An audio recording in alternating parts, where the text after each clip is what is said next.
الحمد لله نحمده ونستعينه ونستغفره ونؤمن به ونتوكل عليه ونعوذ بالله من شرور أنفسنا ومن سيئات أعمالنا من يهده الله فلا مضل له ومن يضلل فلا هادي له وأشهد أن لا إله إلا الله وحده لا شريك له وأشهد أن محمدا عبده ورسوله أما بعد فإن خير الحديث كتاب الله وخير الهدي هدي محمد صلى الله عليه وسلم وشر الأمور محدثاتها وكل محدثة بدعة وكل بدعة ضلالة وكل ضلالة في النار.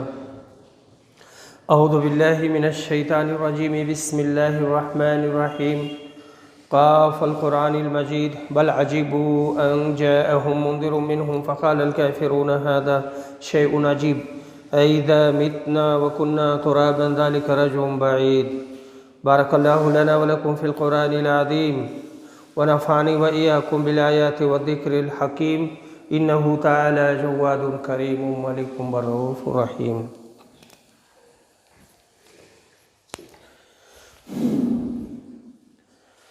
إن الحمد لله نحمده ونستهديه ونصلي ونسلم على محمد وعلى آله وأصحابه وزوجاته وذرياته ومن تبعهم بإحسان إلى يوم الدين. اللهم صل وسلم عليهم تسليما كثيرا كثيرا تسليما ملء السماوات وملء الأرض وملء ما بينهما ملء ما شئت يا رب العالمين. اللهم صل على محمد وعلى آل محمد كما صليت على إبراهيم وعلى آل إبراهيم إنك حميد مجيد. اللهم بارك على محمد وعلى آل محمد كما باركت على إبراهيم وعلى آل إبراهيم إنك حميد مجيد. قال الله تبارك وتعالى يا أيها الذين آمنوا قوا أنفسكم وأهليكم نارا وقودها الناس والحجارة. معزز حاضرین، دینی اور اسلامی بھائیوں، ہم بات کریں گے گھر کے سلسلے میں. ہمارا گھر کیسا ہو، یعنی مثالی گھر. کہتے ہیں مثالی ماں، مثالی باپ، مثالی بیٹا، مثالی بہو. ایسے ہی ہماری بات ہوگی تھوڑی سی مثالی گھر. ہمارا گھر مثالی کیسے ہو اور ہم اپنے گھر کو کیسے مزین کریں کہ ہمارے گھر کے بارے میں ہم خود کہیں یا لوگ کہیں کہ فلاں کا گھر مثالی ہے، بہت عمدہ اور بہت شاندار اور بہت شاداب ہے. حضرت، گھر ٹیلا ہے، دنیا میں یہ جنت ہے. تعلیم و تربیت کا پہلا مدرسہ اور پہلا ادارہ ہے. گھر کے ماحول کو بچہ قبول کرتا ہے اور یہ اثر اس کی زندگی میں پوری زندگی باقی رہتا ہے. گھر کے افراد غیر منظم طریقے سے بچی یا بچے کے معلم ہوتے ہیں. گھر جو نقش چھوڑتا ہے، چاہے بچی ہو یا بچہ ہو، یہ نقش ختم نہیں ہوتا ہے. مدرسہ میں جانے کے بعد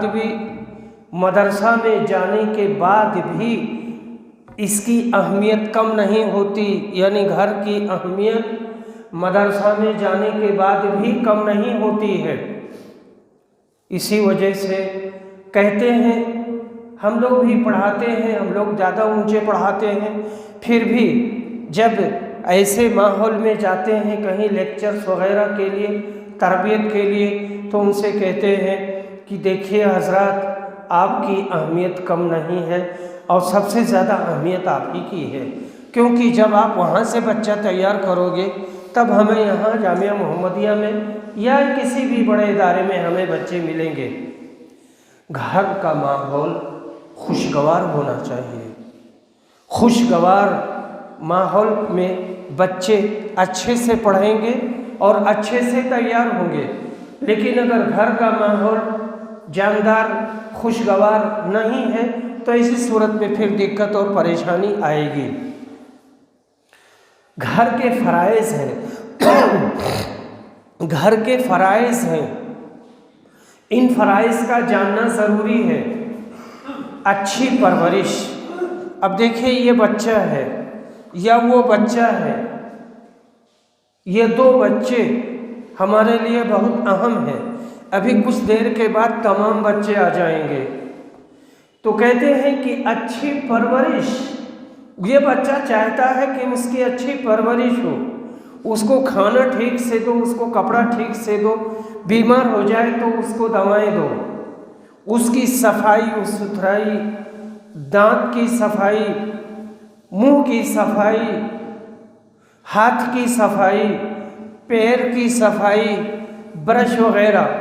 اس کے علاوہ بھی کچھ چیزیں ہوتی ہیں، استنجا کروانے کے لیے لے جانا، اس کے آداب بتانا، باتھ روم میں لے جانا پاخانہ کے لیے، اور اس کے بعد میں پھر استنجا میں بھی پانی کا استعمال کیا جاتا ہے، اور پاخانے کے بعد میں بھی پانی کا استعمال کیا جاتا ہے، اور اس کے بعد میں باتھ روم میں وہاں پر پانی زیادہ سا ڈال دیا جاتا ہے۔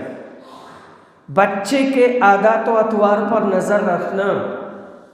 اللہ نے آپ کو بچہ دیا، اللہ نے آپ کو بچی دی، آپ خوش نصیب ہیں، لیکن آپ کی ذمہ داریاں بہت بڑھ گئی ہیں۔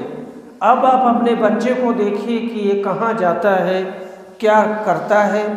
بچی ہے تو اس کی حفاظت اور اس کی ساری چیزوں کے بارے میں دیکھنا ہوگا۔ بچے کے عادات و اطوار پر نظر رکھنا، پسندیدہ عادات کا حامل بنانا۔ پسندیدہ چیزیں کیا ہیں؟ صفائی کا پابند بنانا، جلد سونا اور جلد جاگنا۔ تو جو صفائی ستھرائی ہے، ہاتھ، پیر، منہ، جیسی بات ہے کہ وضو کریں گے تب یہیں سے شروع کریں گے، کلی کرنا، منہ دھلنا، ہاتھ دھلنا، مسح کرنا، پیر دھلنا، اور جلد سونا۔ شام کو جلد سونا چاہیے، اس کے عادی بنیے، اور صبح کو جلد جاگ جائیے۔ جلد جاگنے کا فائدہ یہ ہے کہ آپ تہجد بھی پڑھ سکتے ہیں، فجر کی اذان سے پہلے آپ تہجد پڑھ سکتے ہیں۔ اچھے سے وضو کرنا، سلام کرنا، یہ سلام کرنے کی عادت اچھی عادات میں سے ہے۔ اچھے سے اٹھنا بیٹھنا، ادب سے لوگوں سے ملنا، سچ بولنا، وعدہ پورا کرنا، شکریہ ادا کرنا۔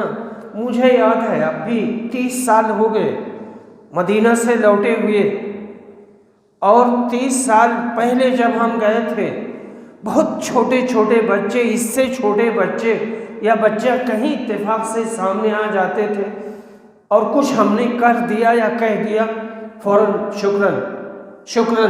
شکراً لک یا امی۔ ان اتنی تیزی اور اتنے لہجے سے وہ بچیاں یا بچے بولتے تھے کہ ایک دم حیران رہ جاتے تھے۔ اور اب تو یہاں پر بھی بچیاں اچھے سے بولتے ہیں اور اچھے ڈھنگ سے شکریہ ادا کرتے ہیں۔ تو یہ اتنی ہی نہیں ہے، یہ زیادہ ہے، لیکن اتنا میں نے آپ کے سامنے پیش کیا۔ حضرات، اپنے بچوں کو مقدس فرشتہ نہ سمجھیے۔ بچے غلطی کرتے ہیں، بڑا بھی غلطی کر سکتا ہے، چھوٹا بھی غلطی کر سکتا ہے۔ اگر شکایت آئی، بچے کی شکایت آئی، تو آپ اس کو سنیے۔ شکایت کون لایا ہے؟ اس کا اپنا دین کیا ہے؟ اس کا اپنا اخلاق کیا ہے؟ سماج میں اس کی حیثیت کیا ہے؟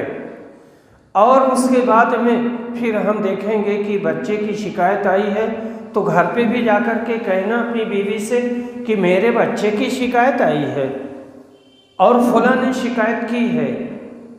تو اس سلسلے میں ہمیں اس بچے پر زیادہ توجہ دینے کی ضرورت ہے۔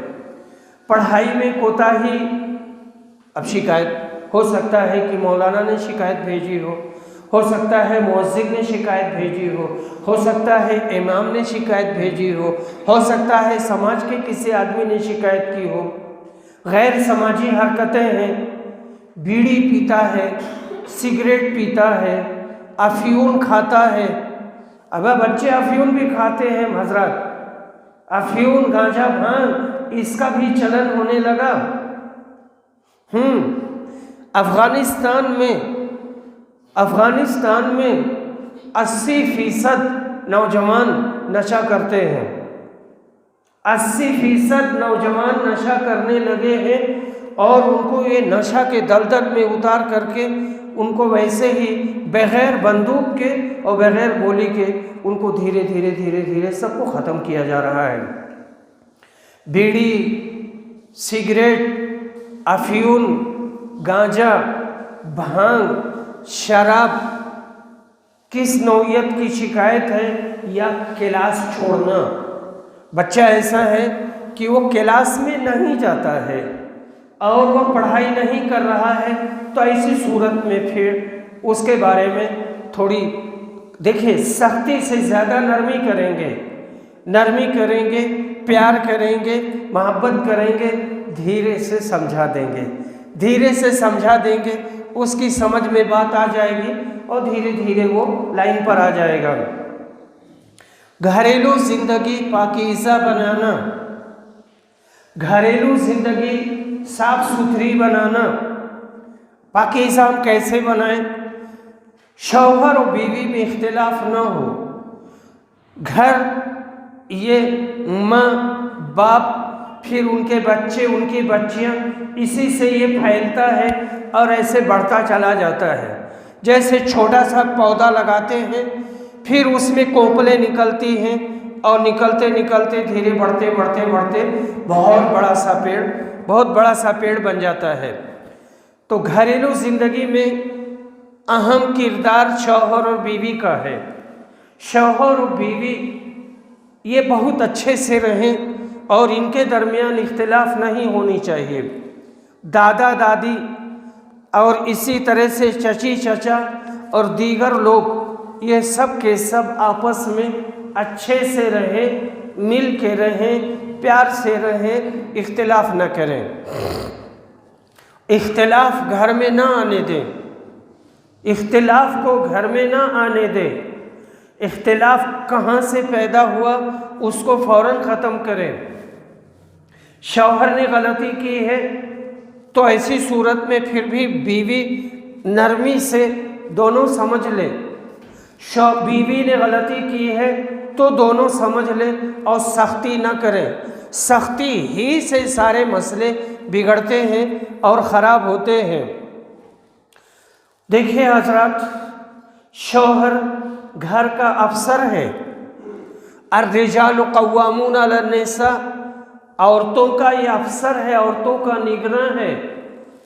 تو شوہر گھر کا افسر ہے، شوہر کا زیادہ حق بنتا ہے کہ وہ بیوی کی کوتاہیوں کو یا بچوں کی غلطیوں کو برداشت کرے اور ان کو اچھے سے سنبھالے اور سمجھائے۔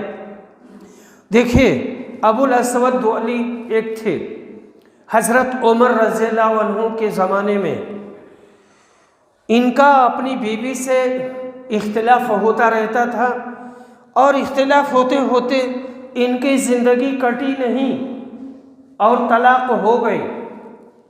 تو ایک دن ان کی بیوی نے کچھ کہہ دیا تو غصہ ہوئے، اور انہوں نے سوچا کہ جاؤں گا میں اور حضرت عمر سے جا کر اپنی بیوی کی شکایت کروں گا۔ یہ وہاں گئے تو دیکھا، کچھ سنا، لوٹ آئے، کوئی بات حضرت عمر سے نہیں کہی۔ حضرت عمر کو ہوش آیا کہ ابو الاسود آئے تھے اور پھر لوٹ گئے، کیا بات ہے؟ آدمی بھیجا، بلوایا۔ اس کے بعد میں انہوں نے کہا کہ دیکھو، تم آئے تھے، آنے کے بعد لوٹ گئے، کیوں آئے تھے؟ بات کیا تھی؟ تب انہوں نے اپنا مسئلہ بیان کیا کہ میری بیوی نے مجھے پلٹ کے جواب دے دیا، تو مجھے بہت غصہ آیا، تو میں آپ کے پاس آیا تھا شکایت کرنے کے لیے، لیکن میں نے دیکھا کہ آپ کی بیوی نے آپ کو پلٹ کر جواب دیا، تو پھر میرے ہوش اڑ گئے اور میں لوٹ گیا، اپنے گھر لوٹ گیا۔ پوری بات ٹھنڈے دماغ سے سنتے رہے سننے کے بعد میں کہا دیکھو جی وہ تمہاری بیوی ہے، تمہارے بچوں کی ماں ہے، وہ تم کو خوشی دیتی ہے، تمہارے گھر میں جھاڑو دیتی ہے، تمہارا کھانا بناتی ہے، لمبی باتیں کہیں 8 10 12 15 باتیں، وہ تمہاری بیوی ہے، اگر وہ کچھ جواب بھی دے دیتی ہے تو آپ کو برداشت کر لینا چاہیے، یہ آپ کا حق ہے۔ تو ان کا دماغ ٹھنڈا ہو گیا۔ دیکھیے حضرات، بد دماغ شوہر بد دماغ بیوی دونوں ہوتے ہیں، کبھی شوہر کبھی بیوی، کبھی یہی ہوتا ہے۔ عام طور سے عورتیں زیادہ سنجیدہ ہوتی ہیں، لیکن شوہروں میں خاص طور سے جب پیسے کی کمی ہو، کام نہ مل رہا ہو، کام نہ چل رہا ہو، یا اس طرح کی چیزیں ہوتی ہیں۔ اگر کہیں بد دماغ شوہر ہے تو ایسی صورت میں اس کو کیسے سیدھا کیا جائے؟ بد دماغ شوہر کو کیسے سیدھا کیا جائے؟ 24 گھنٹے کے لیے اسے چھوٹا بچہ اس کے گود میں دے دینا چاہیے، اور اسے کہنا چاہیے کہ جناب لیجئے، یہ آپ کا بچہ ہے، یہ آپ کی بچی ہے، لیجئے اسے سنبھالیے، صرف 24 گھنٹے تک آپ کو اسے سنبھالنا ہے۔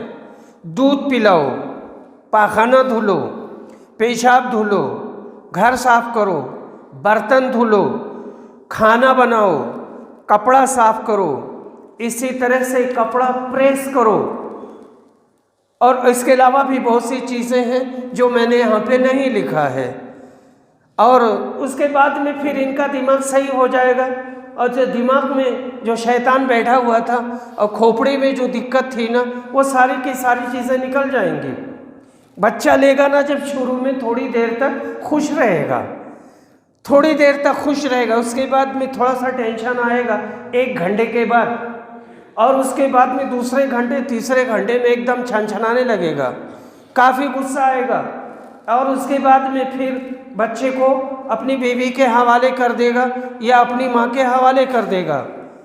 ہاں، اس سے اندازہ ہوتا ہے کہ بیوی کی کتنی اہمیت ہے، بیوی کتنا معنی رکھتی ہے اور کتنا برداشت کرتی ہے۔ باتھ روم میں باتھ روم کرواتی ہے، ہنستی رہتی ہے اور دھل دیتی ہے۔ پیشاب کرتا ہے بچہ، اس کے پیٹ پر کرتا ہے، جس میں کہیں بھی لگتا ہے اور اس کی ناک ٹیڑھی نہیں ہوتی ہے۔ اس کے علاوہ کتنی دقتیں ہیں۔ گھر کے کام کاج میں ہاتھ بٹانے کا موقع دے۔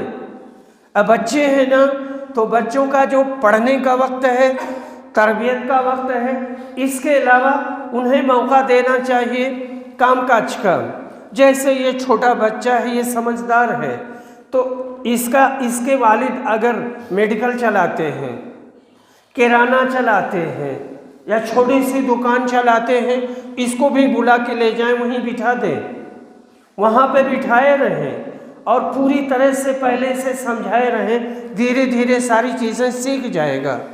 اگر وہ کھیت پر جانا ہے، باپ کھیتی کرتا ہے، باغبانی کرتا ہے، ہر جگہ بچہ دھیرے دھیرے سب کچھ سیکھ جائے گا۔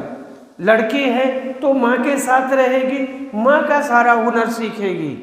لڑکا ہے تو باپ کا سارا ہنر سیکھے گا، لیکن ان کو چھوڑنا نہیں چاہیے کسی بھی شکل میں۔ آپ بچوں کو نہ چھوڑیے، ان کو کام پہ لگا کے رکھیے۔ بچوں کا دوست اچھا ہونا چاہیے۔ بچے اپنے دوستوں ہی سے بگڑتے ہیں۔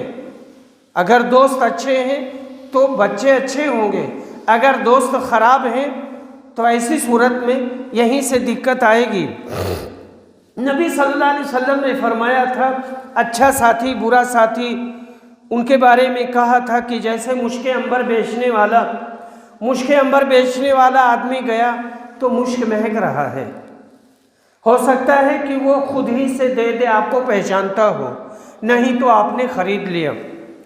اور برے ساتھی کے بارے میں کہا جیسے کہ نافخ الکیر، بھٹی دھونکنے والا، وہاں پر آدمی اس کو دھواں ملے گا اور اس کے علاوہ کوئی چیز نہیں ہے۔ ریحن خبیثہ، اس کو دھواں ملے گا، چنگاری اڑے گی، شرارے اڑیں گے، کپڑا جلے گا، یا ایک اور دقت ہوگی۔ یہ ہے اچھا ساتھی اور برا ساتھی۔ ابن عساکر یہ اپنے زمانے میں بہت بڑے عالم تھے، بس ایک ہی لفظ ہے، ورنہ یہ ان کی کتابیں ایسی ہیں جو 90 جلد کی ہیں، 90 جلد کی ان کی کتاب ہے، اور بہت کتابیں ہیں، ایک ہی کتاب 90 جلد کی ہے شاید کی، یا اور زیادہ ہو۔ ابن عساکر اور ان کے زمانے کے 2 اور بڑے عالم دمشق کی مسجد میں بیٹھے تو بات ہونے لگی اچھے ساتھی اور برے ساتھی کی، تو اسی موقع پر کہا تھا الغراب مال غراب، والعصفور مال عصفور، والحمامہ مال حمامہ، والیمامہ مال یمامہ، والحجلہ مال حجلہ۔ کوا کوے کے ساتھ بیٹھتا ہے، کبھی دیکھا ہے کبوتر کے ساتھ؟ کوا کبوتر کے ساتھ نہیں بیٹھتا ہے، کوا گوریا کے ساتھ نہیں بیٹھتا ہے، کوا کوے کے ساتھ بیٹھتا ہے، فاختہ فاختے کے ساتھ بیٹھتا ہے، اور اسی طرح سے کبوتر کبوتر کے ساتھ۔ اور یہ جو ہجلہ ہے نا، یہ بھی ایک پرندہ ہوتا ہے، ہمارے علاقے میں پایا جاتا ہے، آپ کے علاقے میں بھی ہیں، یہ پائے جاتے ہیں، تو یہ ہنس کہتے ہیں اسے ہم لوگ، یا اس گروپ کے جتنے بھی پرندے ہیں اپنے ہم جنس، اپنے جنس کے ساتھ سارے پرندے بیٹھتے ہیں۔ بٹیر بٹیر کے ساتھ بیٹھے گا، الگ نہیں جائے گا، سب اپنے ہی اپنے اس میں رہیں گے۔ ان کے کہنے کا مطلب یہ تھا کہ جو جس جنس کا ہوتا، جس قماش کا ہوتا، جس مزاج کا ہوتا ہے، اسی طرح کے پرندوں کے ساتھ، اسی طرح کے لوگوں کے ساتھ رہتا ہے اور ان کے ساتھ اپنی زندگی گزارتا ہے۔ بچوں پر گہری نظر رکھیں، بچوں پر گہری نظر رکھیں۔ آپ کا بچہ یہ گھر سے نکلا اور آپ جانتے ہو کہ میرے باہر کوئی دکان نہیں ہے، کوئی بھی نہیں، آپ ہی لوگ ہیں، تو پھر سوچنا چاہیے کہ بچہ بھی نکلا ہے تو کہاں جائے گا؟ کیا دکان پہ جائے گا؟ کیا گٹکھا کھائے گا؟ کیا بیڑی پیے گا؟ کیا اچھے لوگوں کے ساتھ جائے گا؟ کہاں جائے گا؟ کیا کرے گا؟ کیسے رہے گا؟ یہ میرے پاس میری اپنی ایک کتاب ہے، بچے کیوں بگڑتے ہیں، اس میں میں نے اس کے ضمن میں 25 سوال کیا ہے، 25 نکتے اس میں ہیں کہ بچوں پر گہری نظر رکھیں۔ تو گہری نظر رکھیں تو کس کس اعتبار سے اس پر گہری نظر رکھیں؟ لڑکیوں کو آزاد نہ چھوڑیں۔ میں سمجھتا ہوں کہ ہمارے اس خطبے میں یہاں پہ عورتیں بھی آتی ہیں اور وہ بھی خطبہ سنتی ہیں اور نماز پڑھتی ہیں، یہ بہت اچھی بات ہے، اور ہماری بات سیدھے ان کے کانوں میں پہنچ رہی ہے۔ بچیوں کے سلسلے میں بچوں کی حفاظت کریں اور بچیوں کو آزاد نہ چھوڑیں، یہ بچیاں امانت ہیں، اسی وجہ سے بچیوں کی تربیت پر جنت کی خوشخبری دی گئی ہے، لیکن بچوں کے بارے میں کچھ نہیں کہا گیا ہے۔ تو لڑکیوں کو آزاد نہ چھوڑیں، عصری والے بچوں کو دینی تعلیم دلوائیں۔ یہ ہمارے جو بچے ہیں، ان بچوں کو قرآن کی تعلیم دینا یہ پہلا فرض ہے، یہ لازم ہے۔ اس کے بعد میں پھر یہ جب 5 تک پڑھ لے، اس کے بعد میں آپ ان کو دوسری سائڈ میں ڈال دیجئے۔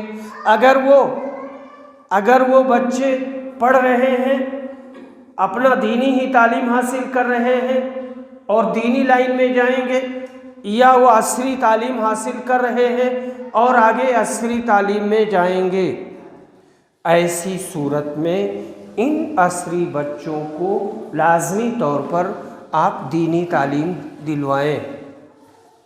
دینی تعلیم کون دے گا؟ آپ خود تعلیم دیا کریں، اور تعلیم دینے میں لوگ غلطی کرتے ہیں۔ ان کی غلطی یہ ہوتی ہے کہ ان کو زیادہ پڑھا دیتے ہیں، بہت ساری غلطیاں ہیں، کبھی زیادہ پڑھا دیا، زیادہ سبق دے دیا، اور کبھی ایسا ہوتا ہے کہ ان کو مار دیتے ہیں، یعنی ان کے حساب سے بچہ آگے بڑھتا نہیں ہے، بچی آگے بڑھتی نہیں ہے، تو پھر باتیں آتی ہیں۔ خود پڑھائیں،